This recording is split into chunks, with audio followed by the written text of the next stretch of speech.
Gloria a Dios. Los ministerios del Monte Sión, Celestial, Paz y Vida, por las sendas antiguas presentan la palabra de la cruz.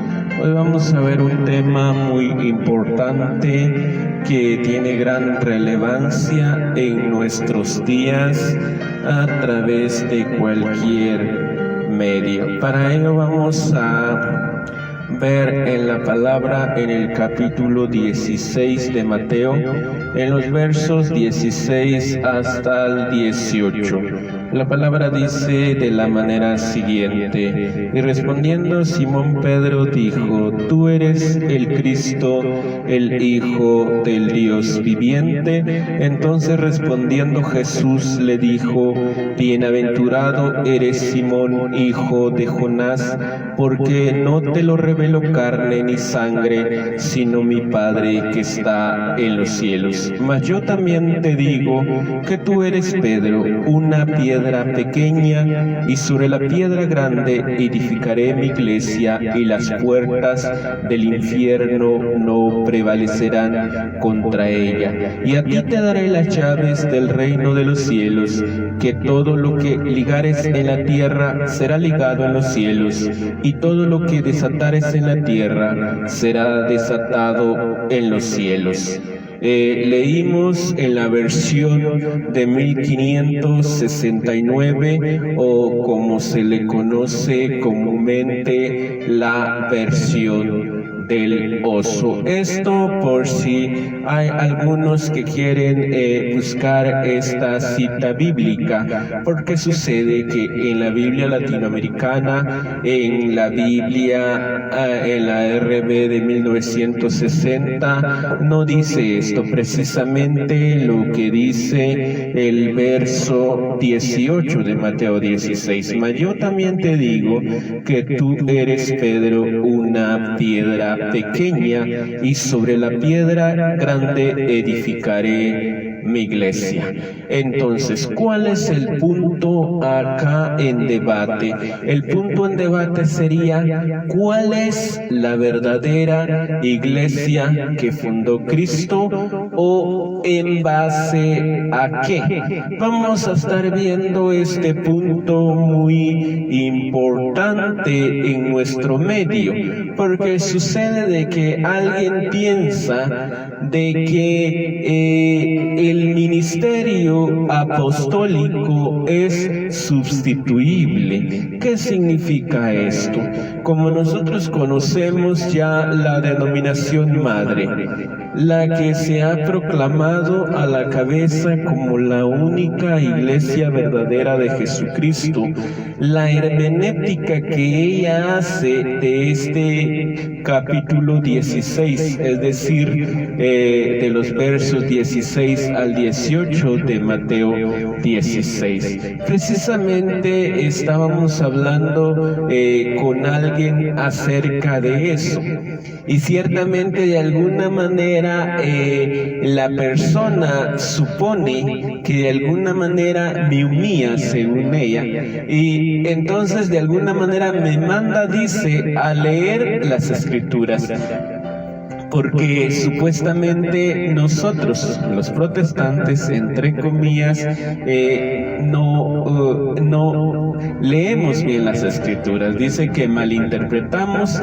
la Biblia. Por eso yo le decía, precisamente cuando leemos la Biblia latinoamericana, la RB de 1960, nosotros hallamos esto acá, precisamente el verso 18 del capítulo 16 de Mateo, un verso bastante controversial. Citando literalmente dice: y yo también te digo que tú eres Pedro, una roca, y sobre esa roca edificaré mi iglesia.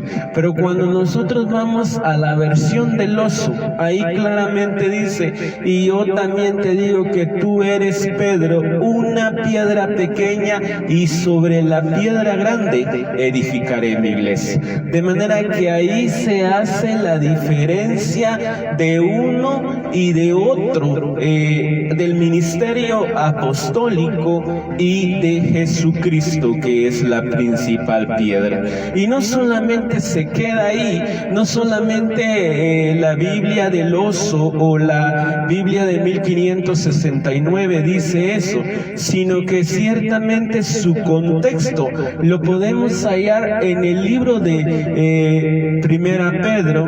Más adelante vamos a ver esta cita, pero ahora en la introducción estamos aclarando este punto doctrinal, un punto muy importante, porque esto es tema de debate. Por ejemplo, como decíamos, esta denominación llamada Iglesia Católica Romana, según dicen ellos que el Papa es el vicario de Cristo. ¿Por qué? Vamos a aclarar detenidamente este punto. ¿Por qué piensa esta institución esto?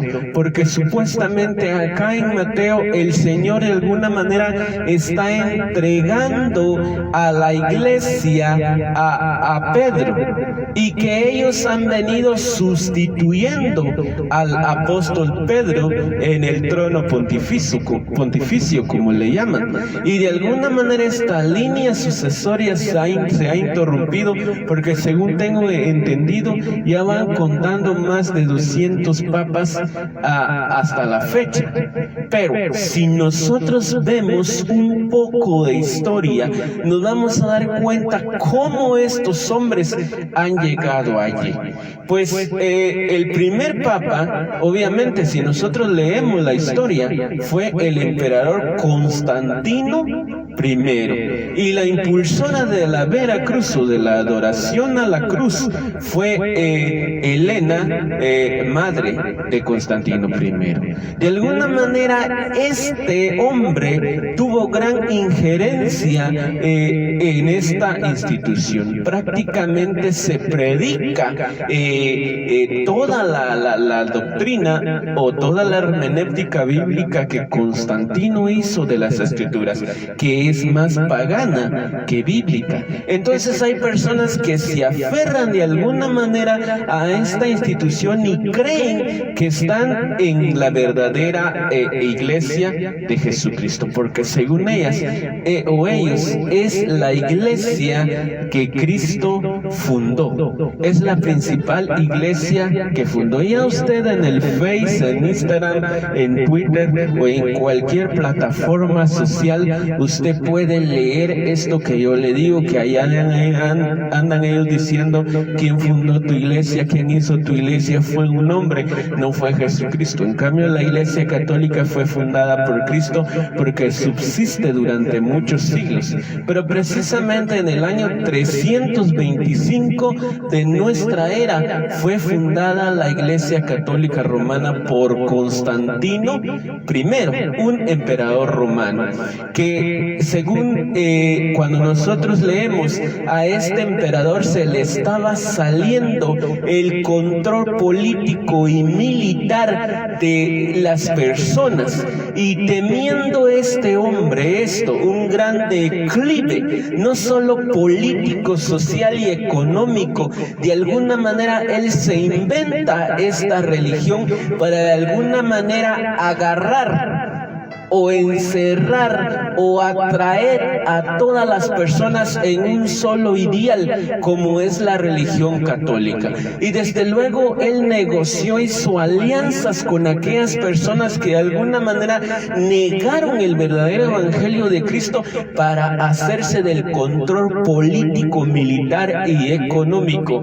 de esa época. Por eso en estas negociaciones fue cuando usted lee la historia, se da cuenta que Constantino se dio lugar a esto. No solamente prometió, hizo promesas, dio para la iglesia, construyó templos, construyó cátedras, construyó iglesias como se le conocen, y dio propiedades y todo, y asimismo las personas que se aliaron a él se dieron en cierto sentido, y desde luego él en el edicto de Milán les da el poder a estas personas para que puedan puedan arrastrar, que puedan acabar, eliminar a todas aquellas personas que no se ponían de acuerdo con su nuevo evangelio que él había inventado.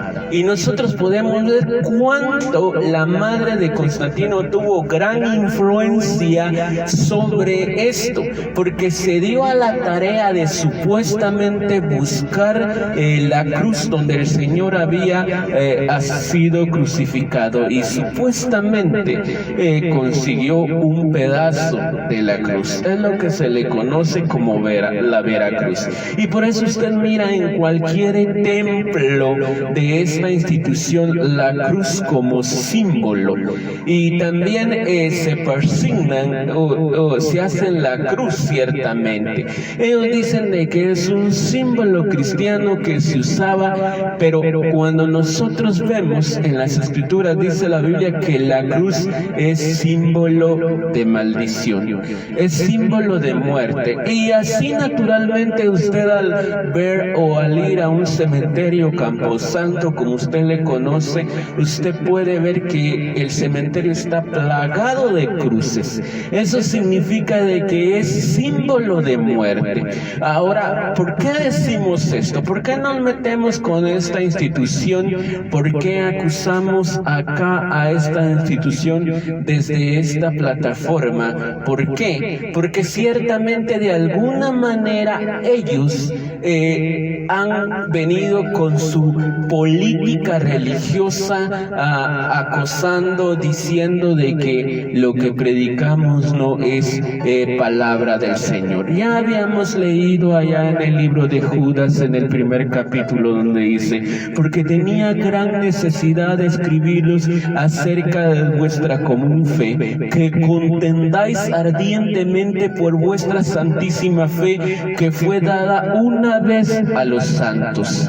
Ahí se nos manda a defender nuestra postura doctrinal, nuestra fe que está fundamentada sobre el Señor. Por eso yo le decía, ellos ciertamente nos acallan, nos aplacan con multitud de palabras necias, pero nosotros les vamos a mostrar por la Escritura que lo que venimos diciendo, que lo que hemos dicho, se encuentra asentado dentro de las Escrituras, y que el evangelio que llevamos no es el evangelio de Martín Lutero. Nosotros no veneramos, no glorificamos, no alabamos a este hombre llamado Martín Lutero, supuestamente el líder del protestantismo. Hay personas, o hay dentro de nosotros, que ni siquiera conocemos que si alguna vez existió Martín Lutero. Hay una denominación en nuestro medio que se hace llamar la Iglesia Luterana. Ciertamente quizá ni ellos llevan la doctrina de Martín Lutero, y esto lo decimos previamente para que luego no se diga que lo que predicamos es según Martín Lutero. Lo que predicamos es según revelación del Señor, según lo que hemos oído y visto cerca de Dios, no lo que nosotros queremos llevar. Y entonces cuando vemos acá en Mateo 16 hasta el verso 18, ¿qué vemos acá? Decíamos que estos versos son tema de gran debate teológico, y no solamente dentro de esta institución religiosa, sino también dentro de la teología protestante, como se dice. ¿Y por qué decimos esto? Porque ciertamente de acá se desprende no solo la hermenéutica católica, que se dice que a Pedro se le dio la iglesia para que él la administrase, y luego de cuando él se murió le viene un sustituto que hereda estas dotes y se hace a sí mismo el vicario de Cristo. Y luego, entonces también hay hombres en nuestros tiempos que se nombran o que se levantan como apóstoles, creyéndose ellos los padres espirituales de la iglesia de Jesucristo. La Escritura dice en Mateo 23:9: no llaméis Padre a nadie aquí en la tierra, porque uno es vuestro Padre, el que está en los cielos. Pero en nuestros tiempos, como podemos ver, no solamente el padre de esta institución se hace llamar a sí mismo padre, sino que también hay líderes protestantes como Guillermo Maldonado, como Sergio Enrique, como otros apóstoles prominentes de nuestro tiempo que se hacen llamar a sí mismos padres espirituales, diciendo la Escritura en Mateo 23:9: no llaméis Padre a nadie aquí en la tierra, uno es vuestro Padre, el que está en los cielos. Desde luego tienen su corte doctrinal donde ellos piensan de que pueden llamarse a sí mismo Padre. Como yo le decía a alguien de la IDEMO, de la Iglesia de Jesús, de la Iglesia de la Luz del Mundo, vaya. Alguien me decía, porque yo le decía esto: los apóstoles no son padre espiritual. Y me dice: tú no sabes nada, idiota, porque ¿cómo vas a desobedecer lo que el Señor dice? El hermano Pablo decía de que él era el padre espiritual, y yo le decía: una cosa es sentirte que tú eres padre y tener esa responsabilidad como padre, sentirte como padre espiritual del pueblo, así como Moisés se sentía padre, porque él decía: ¿cómo me dices que yo saque y lleve a este pueblo a Canaán? Engendré yo a todos estos, salieron de mis lomos. Carga pesada me es esta, Señor. Ciertamente él se sentía el padre de Israel, pero no se hacía a sí mismo padre. Pero en nuestros tiempos estos líderes se hacen padres, se creen padres, se hacen llamar padre. Les gusta que les llamen padre espiritual. Si usted no cree esto, simplemente vaya a YouTube, donde usted puede descargar videos donde usted solo ponga apóstol Guillermo Maldonado. Con gran arrogancia se hace llamar el padre espiritual. Simplemente llega un líder, un pastor, y le dice: gracias a mi Padre Celestial, por eso estoy aquí en el Señor, porque si no fuera por la ayuda de mi Padre Celestial. Esto ya se parece como aquella doctrina de Cristo hombre de Jesús Miranda, que ahora su mujer lo sigue, la Cristo Lisbeth, donde dicen de que Jesús es una mujer. Ciertamente estos hombres se han inventado doctrina humana y se creen el Padre espiritual. Por eso yo les decía, hay que tener cuidado en la hermenéutica que las personas, que el hombre hace de las Escrituras, porque no solamente venimos acusando a católicos, sino por la verdad vamos a acusar, como decía el hermano Pablo. Ya acusamos a judíos, a gentiles. ¿Qué pues diremos? Ciertamente vamos a decir la verdad, porque no podemos nada contra la verdad, sino por la verdad. Entonces, desde esta plataforma nosotros acusamos no solo a católicos, sino también a protestantes, a adventistas, a testigos de Jehová, a todo aquel que se ha levantado contra la verdad de Jesucristo. Y como decía el hermano Pablo, ¿qué pues? ¿Busco ahora el favor de los hombres o busco el favor de Dios? Si todavía buscara el favor de los hombres, entonces no sería siervo de Dios. Pero entonces, como ministro del Señor, como profeta, tengo que llevar la verdad, aunque a nadie le plazca lo que se dice acá, porque no estamos tratando de agradar a los hombres, sino de agradar al Señor. Entonces decíamos que dentro de la hermenéutica de estos hombres piensan de que el Señor le cedía la iglesia a Pedro, y luego de que él fue el primer papa o padre. Ciertamente no se puede negar que Pedro fue una piedra para la construcción. Ciertamente una de las primeras piedras para construir este edificio del Señor. Y ya él lo decía. Vamos ahora a Primera Pedro, en el capítulo 2. Leemos la versión de 1960, literal dice.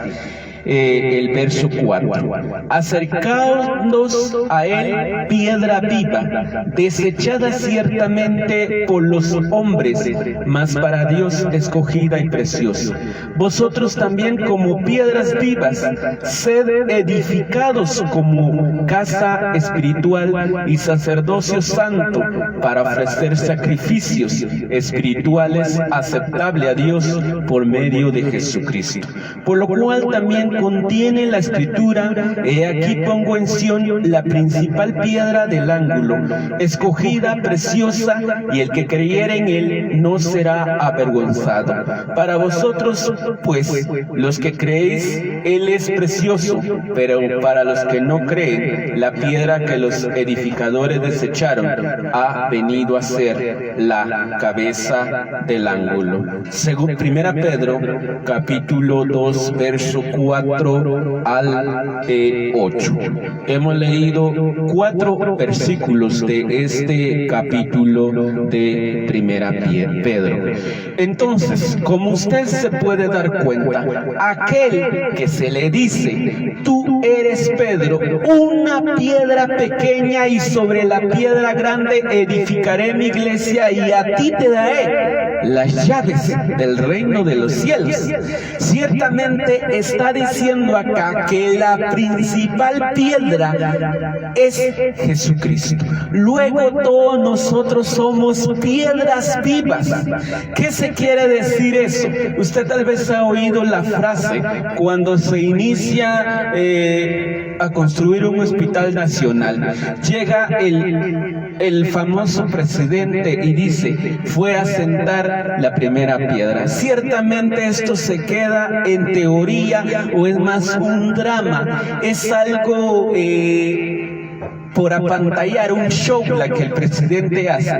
Pero ¿qué quiero sacar con esto? ¿O a qué quiero llegar con esto? Que ciertamente hay primeras piedras donde se hace el cimiento de un edificio. Como albañiles, si alguien me está oyendo, o como albañiles ustedes conocen que un buen cimiento se hace con buenas piedras para que el edificio quede bien cimentado. Pero la principal roca que sostiene este edificio se llama Jesucristo. Luego van las primeras piedras, que son los 5 ministerios, pero luego cada miembro de este cuerpo, de este edificio, de este templo de Dios, ciertamente lo compone cada miembro de cada iglesia. ¿Qué queremos dejar claro acá? Que la principal piedra es Jesucristo. Luego siguen los 5 ministerios como primeras piedras de este edificio, pero luego también sigue el pueblo en general del Señor, los que componen todo el cuerpo de Jesucristo. Y entonces, cuando vemos esto en las Escrituras, nosotros podemos entender. Alguien me decía, una mujer precisamente me decía, me empezó a insultar, me empezó a hablar, a decir de que no entendía la Biblia, que torcíamos la palabra como todo protestante, que no tenía base bíblica lo que afirmamos. Pero, si usted nota detenidamente Mateo 16 al 18, va a notar que su contexto es Primera de Pedro, capítulo 2 y verso del... Decíamos que el contexto bíblico de Mateo 16, 18 es Primera Pedro, capítulo 2, verso 4 al 8. Esto por si hay algunos que piensan de que Casiodoro de Reina, un protestante, quiso cambiar lo que la palabra de Dios decía, porque obviamente esta hermenéutica de las Escrituras es contraria a lo que esta institución enseña. ¿Por qué es contraria? Porque acá no se está tomando a un hombre como vicario de Cristo o reconociendo una autoridad mundial como lo es el Papa, sino que ciertamente cuando nosotros vemos en la Escritura se muestra la constitución del ministerio apostólico sería Mateo 16, 18. Ciertamente gira sobre un eje, y el eje principal es este: bienaventurado Simón, hijo de Jonás, porque esto no te lo reveló carne o sangre, sino mi Padre celestial. Dijimos de que el fundamento o la constitución del ministerio apostólico gira sobre un eje principal. Solo tiene una base, y esta base se llama revelación. A todo aquel que le es revelado el ministerio de Cristo, ciertamente es apóstol de Jesucristo. Ahora bien, como decíamos, este texto es tema de debate. Separe usted donde se pare, esté usted donde esté. Esté hablando con católicos, esté hablando con adventistas, esté hablando con testigos de Jehová, esté hablando con evangélicos o protestantes de diferentes denominaciones, usted va a encontrar una oposición a esto. ¿Por qué? Porque se dice que los únicos 12 apóstoles que tienen legalidad o legitimidad son los 12 apóstoles que fueron elegidos por el Señor cuando Él estuvo en esta tierra predicando durante más de 3 años.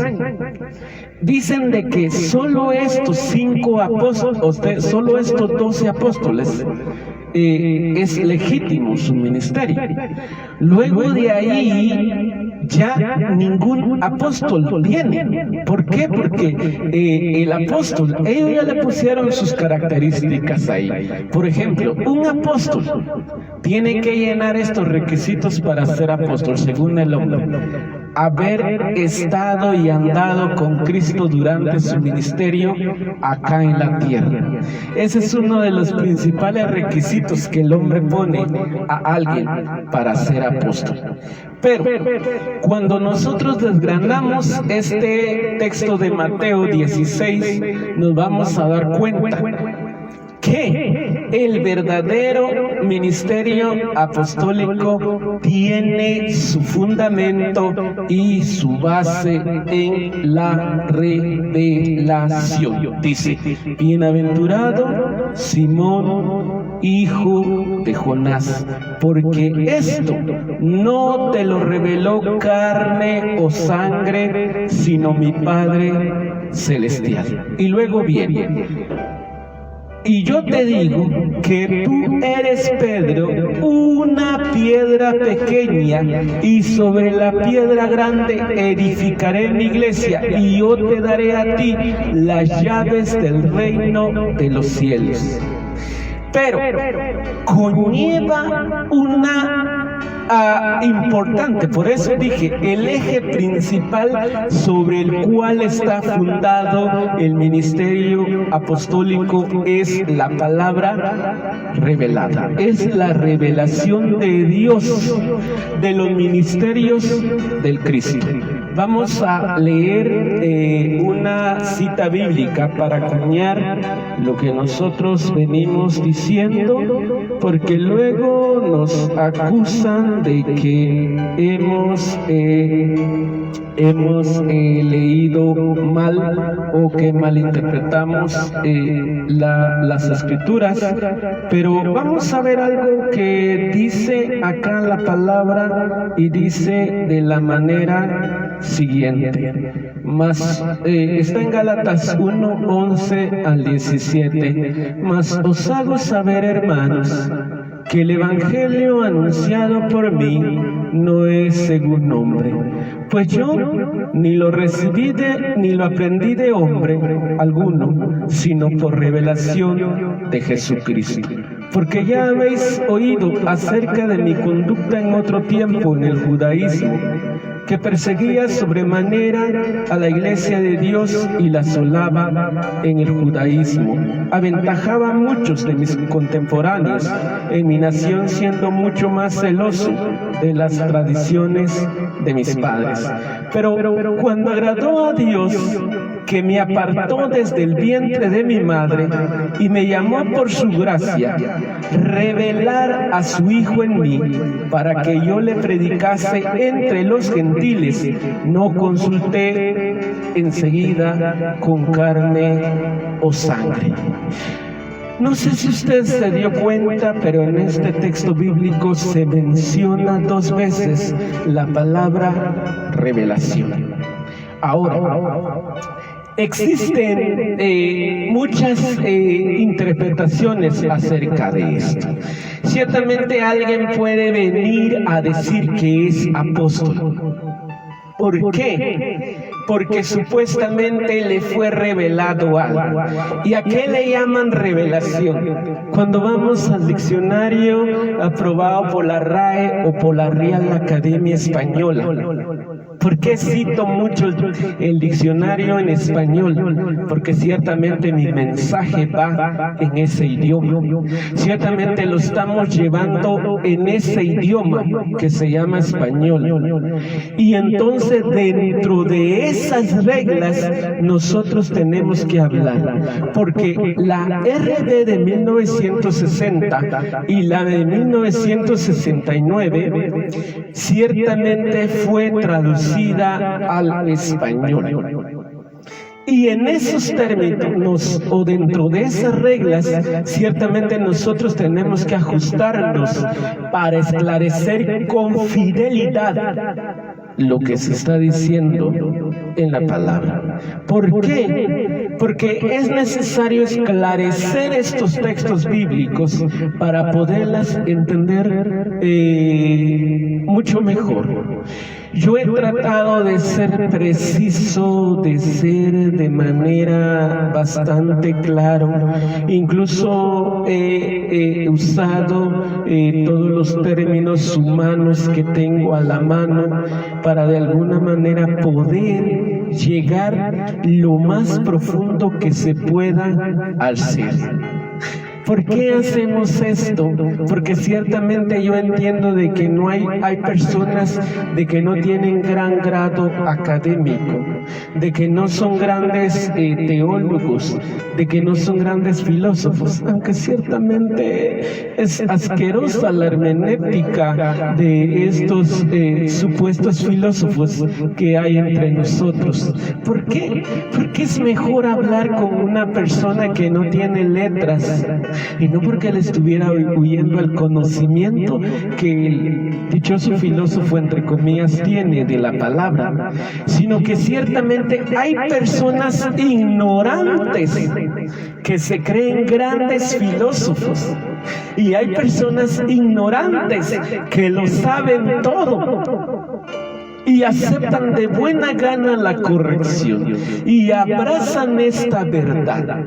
¿Por qué? Porque no está en la sabiduría humana el entender las Escrituras, sino en la humildad del ser. Bienaventurados los pobres en espíritus, porque de ellos es el reino de los cielos. Ciertamente hay personas ignorantes que se creen filósofos, y hay filósofos que se creen ignorantes, que creen de que no saben nada, que aprenden con humildad, que están ahí aprendiendo, porque esta es la característica del filósofo. Aprender con humildad todo. Un filósofo siempre cree de que no sabe nada. Lo poco que sabe es un 0,5% de las cosas, y toda su vida pasa aprendiendo de lo que ve, de lo que oye, de lo que le viene. Pero una persona necia se lee 2 libros o 2 renglones de algún tema y ya cree que lo sabe todo. Ciertamente estas personas son bastantes abominables.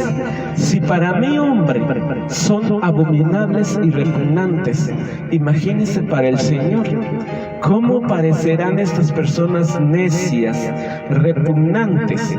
¿Por qué? Porque no se toman la molestia, por lo menos, de investigar, sino que de una ellos vienen y profieren maldiciones contra la verdad.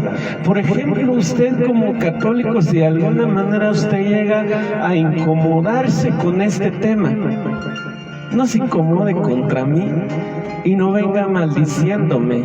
Ciertamente vaya usted a la historia universal, así le llamo yo, la historia universal, porque esa historia no está vedada. En Google es muy fácil encontrarla, en Wikipedia. Usted puede poner ahí Constantino I, emperador romano, y luego le sale todo, pero léalo detenidamente y dése cuenta cómo influyó él en el cristianismo católico.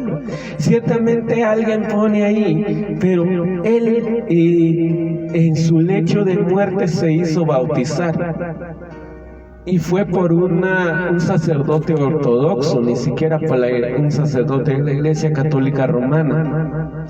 Entonces, ¿cómo puede decir de que él fue católico? Pero si usted ve un poco, porque ahí, como le digo, le dejan ver un poquito, nada más, un poquito, usted ve ahí, se da cuenta de cómo él predicaba o hacía sus homilías teológicas en los corredores de su palacio.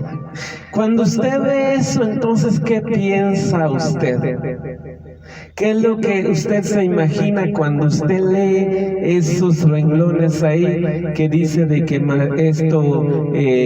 Constantino I daba charlas teológicas en los corredores de su palacio, incluso en el Senado, en las asambleas del Senado romano. Él predicaba. ¿Qué predicaba Constantino? ¿A quién se le ocurre o quién tendría eso de predicar si de ninguna manera es importante para él o no tiene ningún interés esta persona en hacer algo? ¿Por qué cree usted que Constantino I debatía o daba sus mensajes teológicos? Porque él procuraba llevar sus mensajes teológicos, su interpretación de las escrituras que hacía. Porque él intentaba imponer su predicación o su mensaje. Usted piense, imagínese esto, pregúntese esto. Yo le digo, si alguien no tiene interés en algo, por ejemplo, si yo soy político, ¿qué voy a estar yo predicando? Y si yo soy ateo, ¿qué voy a estar yo predicando? Y si yo soy poeta, ¿qué voy a estar predicando? Y si soy un cantante secular, ¿qué voy a estar yo predicando? Máxime cuando hablamos de política, ¿qué tiene que ver la política con la teología o el cristianismo? Pero ciertamente se ve a un Constantino imponiendo una religión en el Senado o en sus súbitos. Él quería imponer una religión allí. Por eso es que usted mira a Constantino I predicando. Entonces no es cierto eso que dicen de que Constantino se hizo bautizar hasta en su lecho de muerte. Y aunque se haya hecho bautizar hasta en su lecho de muerte, ciertamente él tenía un corte teológico. Y esto no es más que el fruto de lo que nosotros conocemos como catolicismo. Si usted se da cuenta, si piensa usted, la religión católica no tiene ninguna base bíblica. Todo lo que usted aprende, lo que usted ve, lo que se hace dentro de este recinto, usted no va a poder encontrar lo que algún apóstol o profeta lo haya hecho en las escrituras. Esto estoy tratando de dialogar con usted. Estoy tratando de llamarlo a razonar. Ciertamente yo ya le dije una vez a ustedes de que yo utilizo la técnica mayéptica. Esta técnica fue vista o explorada por un filósofo prominente, la técnica mayéptica. Una técnica que aparece bien visible en las escrituras. ¿Y cuál es esta técnica de la mayéptica? La técnica de la partera. ¿Y cuál es esta técnica? Es aquella de que uno trata de que usted mismo sea quien nazca a la verdad, no que nosotros lo hacemos como tipo cesárea y lo traemos, lo sacamos a la fuerza del vientre, del seno, de la burbuja donde usted se encuentra. No, mi querido hermano y querido amigo, no es esta nuestra meta. El Señor le dijo a Nicodemo una vez, él era un fariseo, era un gran líder religioso en su tiempo. El Señor le dice, el que no naciere del agua y del Espíritu de Dios no puede entrar al reino de los cielos. ¿Qué contestó Nicodemo? Él dijo, ¿y cómo puedo yo, siendo tan viejo, volver a entrar al vientre de mi madre y volver a nacer? Ciertamente Nicodemo no entendió nada, no entendió ni jota como nosotros le decimos. Yo sé que usted tal vez, a pesar de mis esfuerzos filosóficos que yo hago para llegar de alguna manera a su corazón, usted no me está entendiendo nada, no capta nada de lo que le estoy diciendo.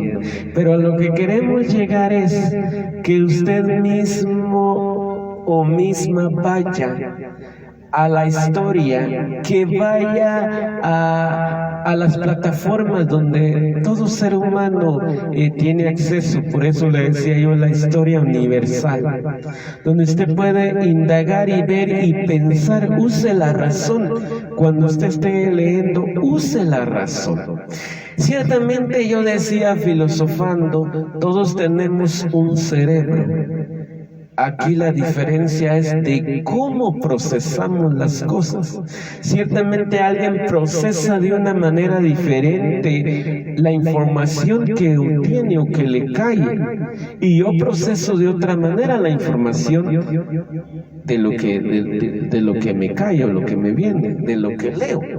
Y ahí la diferencia. Y ahora me dirá alguien, ¿por qué no hablas solo Biblia, sino que hablas de filosofía? Ciertamente cuando usted habla con una persona católica, o con una persona incrédula, o con una persona que no crea el Evangelio, ciertamente tiene que tratar de razonar esto. Porque no es simplemente que yo venga y le diga, tú tienes que creerlo porque la Biblia lo dice que así, tú tienes que creer y punto. No doy una razón, no doy una respuesta de mi fe. Simplemente, como yo le decía, la palabra fe tiene su raíz en una palabra hebrea, y la palabra hebrea es pistis. ¿Y qué significa esta palabra pistis en español? Convencerse. El Señor de alguna manera quiere convencernos de lo que nosotros creemos. Alguien que no está convencido de lo que dice o de lo que aprueba, simplemente no lo aprueba. ¿Por qué yo voy a la carnicería a comprar carne? Y esto también lo dice el libro de Romanos o Corintios, el hermano Pablo lo dijo en alguna de sus cartas. ¿Por qué yo voy a la carnicería con toda confianza sin preguntar nada?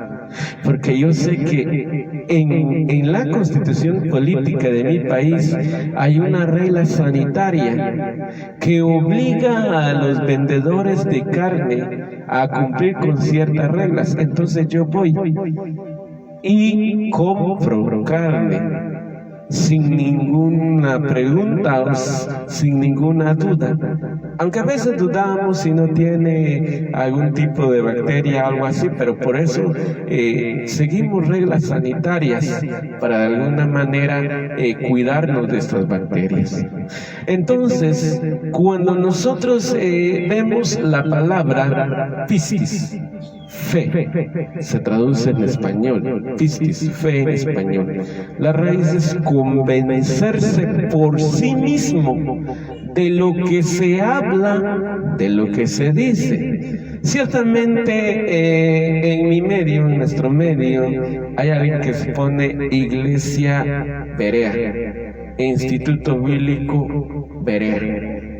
¿A qué se quiere llegar esto? Simplemente dice la Biblia que cuando a los bereanos se les anunció el Evangelio, ellos buscaban en las Escrituras para aprobar lo que oían si era verdadero. Seamos como ellos, no simplemente llevemos el nombre ahí, Iglesia de Jesucristo Berea, no, sino que hagamos lo que ellos hacían. Ver y buscar, indagar, averiguar, o como usted mejor lo entienda, investigar, como se dice cuando estábamos en la primaria, en la secundaria, se nos decía de ver para mañana investigar cuáles fueron los presidentes de Guatemala.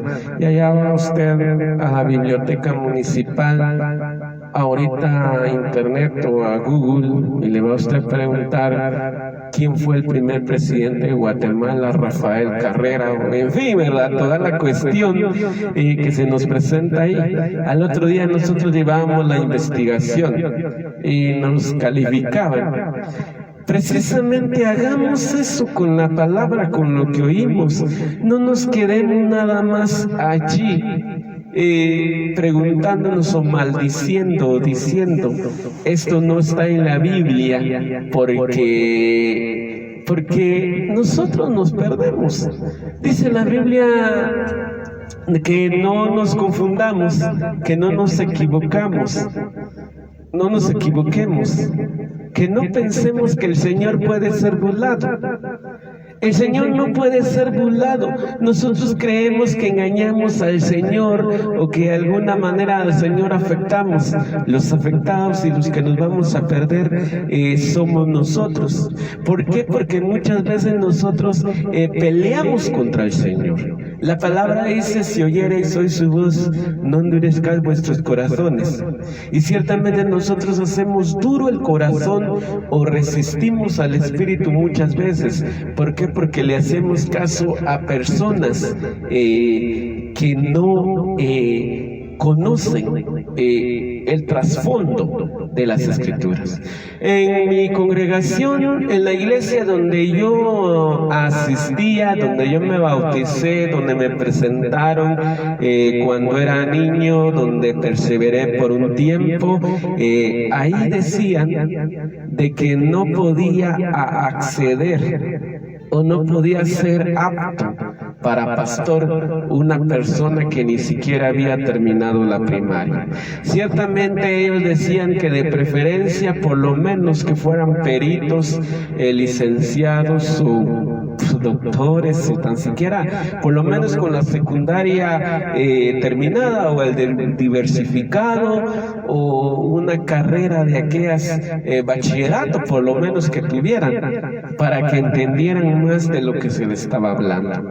Pero yo digo, alguien puede ser licenciado, alguien puede ser licenciado en ciencias y letras, pero si de ninguna manera presta atención o abre su mente, su entendimiento para entender las Escrituras, ¿de qué le sirve esto? El grado académico no sirve para nada. Ya mi filósofo no puede llegar a la verdad. Alguien decía esto, óigase bien detenidamente lo que le voy a decir. Usted puede buscarlo, quién fue quien dijo esto. Esto dijo: a Dios no se llega por la razón, sino por la fe. Ciertamente esta frase parece verídica o algo verdadero. Usted puede decir amén, va, porque supuestamente hay una, o no supuestamente, sino que la Escritura dice literal: bienaventurado todo aquel que cree sin ver, como se le dice a Tomás, porque viste, creíste. Bienaventurado todo aquel que cree sin ver. De ahí se desprende aquella frase que dice: aunque no te vemos, Señor, sabemos que tú estás con nosotros. Ciertamente cuando nosotros desgranemos, porque no estamos hablando de fe precisamente ahora, solo estamos dando la introducción de un punto acá en este momento.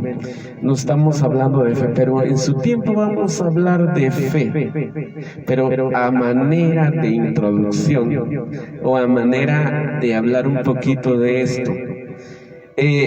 Notemos de que el Señor no simplemente venga o la persona tiene que decir: ¿crees tal cosa? Amén, lo creo. Por ejemplo, hay alguien que dice la Biblia: ayúdate que yo te ayudaré. Amén, así es, la palabra de Dios lo dice. Ciertamente no significa que debemos de creer todas las cosas con los ojos cerrados, como se dice, sino que debemos de escudriñar a través de la Biblia la importancia que tiene las Escrituras. Se nos ha dicho de que nosotros somos aquellos que llevamos las 5 solas. De hilarante ese título, pero se nos dice que nosotros solo nos aferramos a la Biblia, sí, porque en muchas partes de la Escritura dice que la palabra es la espada de todo creyente, y quien se ajusta a la palabra obviamente tiene todo el respaldo divino. Desde Génesis hasta el Apocalipsis, usted va a encontrar que todo aquel que se aferra a las Escrituras tiene todo el respaldo divino. Dice, y en su ley medita de día y de noche. Será como árbol plantado junto a corrientes de agua, que da su fruto en su tiempo. De manera que todo aquel que verdaderamente medita, se ajusta a la palabra de Dios, va a ser un árbol reverdecido, que da su fruto en su tiempo, su hoja no cae y lo que hace prospera. Pero primeramente tiene que ajustarse a las Escrituras, no simplemente llevar una tradición de hombres. De igual manera dice la Biblia, nunca se apartará de tu boca este libro de la ley, sino que de día y de noche meditarás en él, para que guardes y hagas conforme a todo lo que en él está escrito. Entonces nos podemos dar cuenta de que todo aquel que se ajusta a la palabra, obviamente todo lo que hace prospera. O sea, puede decir todo lo que quiera, hacer todo lo que quiera, va a ser prosperado, pero dentro de las Escrituras. También el hermano, pero tenemos la palabra profética más segura, la cual alumbra como una antorcha hasta que aquel día esclarezca, a la cual hacéis bien en estar atentos. Hablando de la palabra. Entonces, ¿dónde queda la tradición acá? ¿Dónde queda aquello que se dice de que es necesario llevar la tradición para tener el evangelio verdadero, cuando la misma Escritura nos está diciendo que debemos de ajustarnos a la Biblia? En el libro de Isaías, por ejemplo, hay un texto bíblico donde dice: y estos esperaban de que yo les aprobara sus profecías, lo que ellos dijeran, cuando no miraron, no lo dijeron de acuerdo a mi palabra. Ellos no se ajustaron a lo que decía la ley, sino que dijeron lo que ellos quisieran. Y entonces, ¿cómo va a ser esto mi palabra? Cuando usted mira la palabra de Dios, ¿cómo puede ser algo palabra del Señor cuando de ninguna manera nos ajustamos a la palabra de Él? De ahí la importancia de ajustarnos a la palabra de Dios, de aferrarnos a ella, de decirlo cabalmente lo que dice la Biblia. No, pero nosotros llevamos la palabra mutilada porque la ajustamos primeramente a nuestros conceptos. Como yo le decía una vez de una mujer que dice, la Biblia dice, orad y velad para que no entréis en tentación, cuando la Escritura meramente no dice eso, sino que dice velad y orad para que no entréis en tentación. ¿Se oye algo similar? ¿Qué diferencia tiene con que yo ponga la palabra oración primero y luego velar? Es igual que me está mandando a orar y a velar, pero primeramente tiene que velar para luego orar. Explicaremos en su momento también este punto, dos palabras bastantes debatidas. Esto solo por dar un ejemplo de cómo fácilmente se tuerce la Escritura, así de fácil. Nosotros venimos y cambiamos textos bíblicos y las ajustamos a nuestros conceptos, para tener un evangelio diferente a lo que el Señor dice. Y entonces, como le digo, cuando la persona hace esto, ya no está predicando un evangelio ajustado a las Escrituras. De ahí la importancia de ajustarnos a las Escrituras, de que todo lo que digamos esté dentro del texto bíblico. Pero cuando esto se sale de las Escrituras, esto ya no es evangelio de Jesucristo, sino es evangelio de hombre.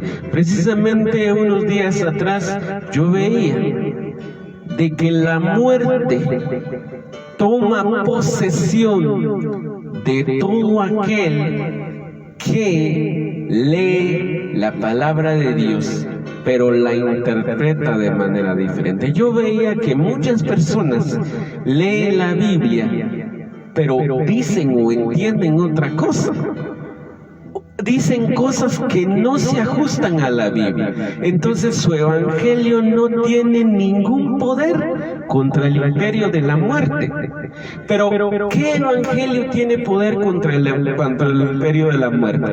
Cuando yo veía que alguien lee la Biblia y literalmente cree y cita lo que la Biblia dice, el imperio de la muerte es opacado, porque la luz de Cristo brilla y la muerte le huye a la vida, porque Cristo es vida, pero solo puede la vida matar a la muerte, como dice la Biblia: muerte, yo seré tu muerte. De manera que cuando nosotros nos ajustamos a las Escrituras, como dice la Escritura, ha pasado de muerte a vida. El creyente que cree en el Señor ahora, pues ninguna maldición hay para los que creen en Cristo. Pero ciertamente debemos de ajustarnos al canon bíblico de la palabra, no a filosofías, no a sutilezas, no a fábulas baratas de los hombres, porque esa palabra no tiene ningún valor contra el imperio de la muerte que sojuzga a este mundo en esta tierra. Que el Señor los bendiga, hermanos y hermanas, en las diferentes partes donde nos escuchan, a donde llegamos. Les enviamos bendiciones, que la paz, el gozo, la bondad de Dios y su Cristo sean con todos. Gracias por seguirnos, por escucharnos, por compartir estos videos. De esa manera llevamos la palabra del Señor. Ciertamente yo sé que hay personas que no están de acuerdo con lo que decimos, pero es parte de la verdad. Mucho tiempo hemos estado debatiendo esto, pero de alguna manera, como siervos y ministros de la verdad, tenemos que llevar este evangelio para que sea predicado en todo el mundo. Bendiciones, que la paz del Señor sean con todos los santos, a la Iglesia de Jesucristo en Guatemala y al mundo entero. Bendiciones. Amén.